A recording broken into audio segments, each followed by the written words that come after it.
अब तुरंत जाकर ये खुशखबरी अर्पिता को सुनाती हूँ। ये है साक्षी, जो मिठाई का डिब्बा लिए उस छोटे से घर के अंदर आती है, जहां घर में साक्षी की बचपन की सहेली अर्पिता अपने गरीब माता पिता साधना और अजीत के साथ बैठी थी। अरे साक्षी, तू डफर कहीं की, अब जल्दी से अपना मुंह खोल, मुझे तेरा मुंह मीठा करवाना है। अब बताएगी भी कि किस खुशी में मिठाई खिला रही है। हाँ साक्षी बिटिया, क्या खुशखबरी है? काकी जी, अर्पिता, मेरा ना रिश्ता तय हो चुका है और 8 दिन बाद ही मेरी शादी है। क्या? 8 दिन बाद तेरी शादी होने वाली है और मुझे इस बात की खबर ही नहीं? मुझे भी कुछ पता नहीं था अर्पिता, वो तो पिताजी ने अचानक से मेरा रिश्ता तय कर दिया। वो छोड़, तू कल से मेरे घर आ जाना, हमें शादी की बहुत सी तैयारियां करनी है। साक्षी, एक समस्या है, जब तेरी शादी है ना उसी समय मुझे शहर की एक कंपनी में इंटरव्यू देने जाना है और इस नौकरी के लिए मैंने बहुत मेहनत की है। क्या तू मेरी शादी में नहीं रहेगी? अरे नहीं नहीं अर्पिता, तू ये इंटरव्यू कैंसिल कर दे। साक्षी बिटिया, तू तो जानती है ना, हम जैसे गरीबों ने कितनी मुश्किलों का सामना करके अपनी बेटी अर्पिता को पढ़ाया है। अगर अर्पिता को ये नौकरी नहीं मिली तो हमारी सारी मेहनत बर्बाद हो जाएगी। हाँ साक्षी, मुझे भी बहुत बुरा लग रहा है कि मैं अपनी बहन से बढ़कर सहेली की शादी में नहीं रह पाऊंगी, पर बहन तू भी मेरी मजबूरी समझना। अच्छा ठीक है। थोड़े समय बाद साक्षी वहां से चली जाती है। अर्पिता एक छोटे से गांव में अपने छोटे से घर में अपने गरीब माता पिता के साथ बड़ी गरीबी अवस्था में अपना जीवन बिता रही थी। साक्षी और अर्पिता दोनों बचपन की सहेलियां हैं।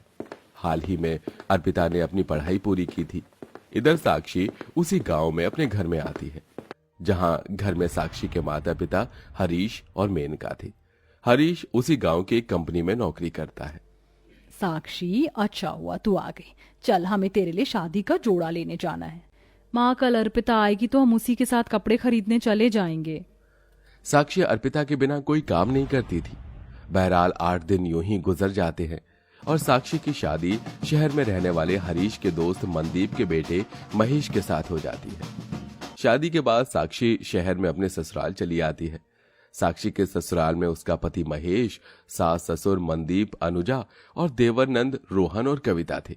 महेश और रोहन उसी शहर की कंपनी में नौकरी करते हैं। वाह वाह वाह, मेरी बहू तो बिल्कुल चांद का टुकड़ा है। माँ, बहुत थकान लग रही है, चलिए ना सब सो जाते हैं। हाँ, थकान तो सच में हो गई है। तभी सब अपने अपने कमरे में जाकर सो जाते हैं। इसी तरह दिन प्रतिदिन बीतने लगी। साक्षी अपने ससुराल में एक संस्कारी बहू बनकर अपने बहू होने के सारे फर्ज बड़े अच्छे से निभाने लगी। एक दिन दोपहर में रोहन कंपनी के बाहर पार्क में खड़ा महेश की राह देख रहा था। ये महेश भाई अब तक आए क्यों नहीं? तभी रोहन के पास साक्षी की सहेली अर्पिता आती है। अर्पिता उसी शहर की उसी कंपनी में नौकरी करती है। हाय, आप रोहन जी हो ना? हाँ, आप मुझे कैसे जानते हो? मैंने आपके ऑफिस के बाहर आपका नाम देखा था। मेरा नाम अर्पिता है, मैंने कुछ दिन पहले इस कंपनी में नौकरी ज्वाइन की है। अच्छा, ये तो बड़ी अच्छी बात है। तभी अर्पिता रोज की तरह कंपनी के पार्क में बैठकर टिफिन खाने लगती है। रोहन जी, आप खाना नहीं खा रहे हो? मैं अपने भाई का इंतजार कर रहा हूँ, उनके पास ही हमारा टिफिन है। पता नहीं कहाँ रह गए वो। शायद आपके भाई साहब किसी काम में अटके होंगे। आइए, आप मेरे साथ मेरे टिफिन से खा लीजिए। अरे नहीं नहीं, आप क्यों तकलीफ ले रहे हो? इसमें तकलीफ कैसी रोहन जी, खाइए ना। तभी अर्पिता के बार बार कहने पर रोहन अर्पिता के साथ बैठकर उसके टिफिन से खाना खाने लगता है। महेश अब तक बाहर नहीं आया था। तभी रोहन अर्पिता दोनों खाना खाते खाते एक दूसरे को अपने बारे में सारी बात बताते हैं। क्या कहा? साक्षी आपकी भाभी हैं? अरे साक्षी तो मेरी बचपन की सहेली है। इसका मतलब साक्षी की शादी आपके भाई महेश जी से हुई है। ये तो कमाल हो गया। भाभी तुम्हें देखकर बहुत खुश हो जाएंगी अर्पिता। शाम का समय, अर्पिता शहर में ही एक किराए के मकान में रहती है। तभी रोहन अर्पिता को अपने घर लेकर आता है और अर्पिता साक्षी को सारी बात बताती है। क्या अर्पिता, तू रोहन भाई और इनके साथ ही कंपनी में काम करती है और मुझे पता ही नहीं था। तभी साक्षी अर्पिता को अपने ससुराल वालों से मिलवाती है और सबकी खूब खातिरदारी करती है। रात का समय। अच्छा साक्षी, अब मैं चलती हूँ, समय मिला तो फिर कभी आऊंगी तुझसे मिलने। अर्पिता जी, अब तो आपका आना जाना इस घर में लगा ही रहेगा। चलिए मैं आपको छोड़ देता हूँ। तभी अर्पिता रोहन के साथ अपने रूम पर चली जाती है। इसी तरह कई दिनों तक चलता रहा। अब अर्पिता रोहन के साथ रोज रोज काफी समय बिताने लगी और रोज साक्षी से मिलने उसके ससुराल जाने लगी। अब इन सबसे एक दिन रोहन अर्पिता दोनों को एक दूसरे से प्यार हो जाता है। एक शाम अर्पिता और रोहन के कमरे में बैठे थे, तभी महेश रोहन के कमरे में आता है। रोहन, मैं जरा तेरे वॉशरूम होकर आता हूं। वो क्या है ना, मेरे वॉशरूम में पानी नहीं आ रहा है। हाँ भैया जाइए ना। रोहन जी, आप कब अपने प्यार के बारे में अपने परिवार वालों को बताएंगे? 1-2 दिन में बता दूंगा मैं अपने परिवार वालों को अपने प्यार के बारे में। अच्छा तुम यहीं बैठो, मैं 2 मिनट में आया। रोहन कमरे से बाहर चला जाता है। थोड़े समय बाद महेश बाथरूम से बाहर आता है। अरे अर्पिता जी, आप अकेले क्यों बैठे हो?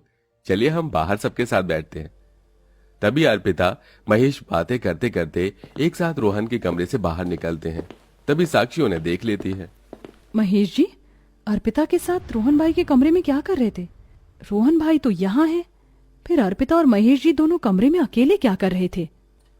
दोनों को देखकर साक्षी के मन में शक बैठ जाता है। तभी अर्पिता महेश के साथ खूब हंसी मजाक करती है। ये देखकर साक्षी के दिल में और भी ज्यादा गलतफहमी घर करने लगती है। अर्पिता और महेश जी के साथ इतनी, कहीं इन दोनों के बीच कुछ चल तो नहीं रहा? नहीं नहीं नहीं, ऐसा नहीं हो सकता। महेश जी तो मुझसे प्यार करते हैं, वो अर्पिता के साथ कैसे? पर अर्पिता और महेश जी जिस अंदाज में एक दूसरे के साथ हंसी मजाक कर रहे हैं, ये देखकर तो यही लग रहा है जैसे इनके बीच कुछ है। अर्पिता, तुझे जाने में देर नहीं हो रही है? हाँ, काफी समय हो गया है मुझे। तभी रोहन अर्पिता को लेकर चला जाता है। अब इधर साक्षी रात भर उसी बात को लेकर परेशान रहने लगी। अगले दिन सवेरे तभी रोहन अपने परिवार को अर्पिता और अपने प्यार के बारे में बताता है। क्या सच में? अर्पिता तो बड़ी प्यारी बच्ची है रोहन, तू चिंता मत कर, अब तेरी शादी अर्पिता के साथ ही होगी। अरे बाप रे, ये अर्पिता तो हमेशा के लिए इस घर में आ रही है। इसका मतलब अब तो वो रोज रोज महेश जी के साथ। नहीं नहीं नहीं नहीं, नहीं। माँ जी, अर्पिता तो कितनी गरीब है, रोहन भाई को तो अच्छी से अच्छी अमीर घराने की लड़की मिल सकती है। बहू, हमें अर्पिता की गरीबी से क्या लेना देना है? अर्पिता जैसी संस्कारी लड़की हमारे रोहन को कहीं नहीं मिलेगी। मैं सब समझती हूँ, ये सब अर्पिता ने जानबूझकर किया है। अर्पिता महेश जी को पाने के लिए इतना नीचे गिर गई कि वो मेरे देवर से शादी करने जा रही है। अब साक्षी तो कुछ और ही समझ रही थी। फिर क्या था, कुछ ही दिनों बाद अनुजा रोहन अर्पिता की शादी बड़ी धूमधाम से करवाकर साक्षी की सहेली को उसकी देवरानी बनाकर अपने घर ले आती है। शादी के दूसरे दिन सवेरे, अर्पिता बहू, आज अपने हाथों से सबके लिए खाने की व्यवस्था कर। हम भी तो देखे तेरे हाथों के बने खाने में कैसा स्वाद है। जी माँ जी। अर्पिता, अब देख कैसे मैं तेरा जीना मुश्किल करती हूँ। थोड़े समय बाद साक्षी अपने कमरे से बाहर आती है और रसोई में जाती है, तो अंदर रसोई में अर्पिता महेश को पानी दे रही थी। ये देखकर साक्षी के मन में और शक बैठ जाता है। ये सब क्या है महेश जी? मैं आपकी पत्नी हूँ, फिर भी आप मेरी सहेली अर्पिता से इश्क लड़ा रहे हो।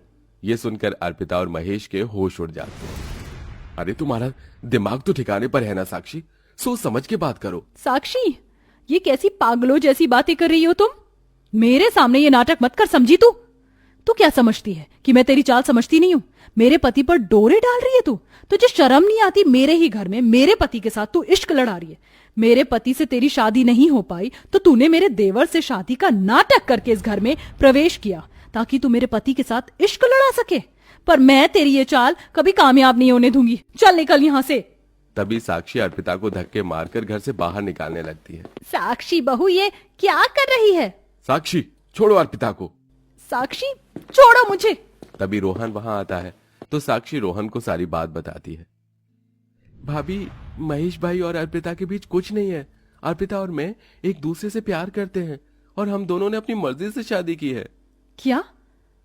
इसका मतलब वो मेरी गलतफहमी थी। अरे अर्पिता, मुझे माफ कर दे, वो मुझे गलतफहमी हो चुकी थी। तभी अर्पिता साक्षी को माफ कर देती है। उसके बाद साक्षी के मन से हमेशा के लिए शक खत्म हो जाता है और वो अपनी सहेली अर्पिता के साथ अपने ससुराल में खुशी खुशी अपना जीवन बिताने लगती है।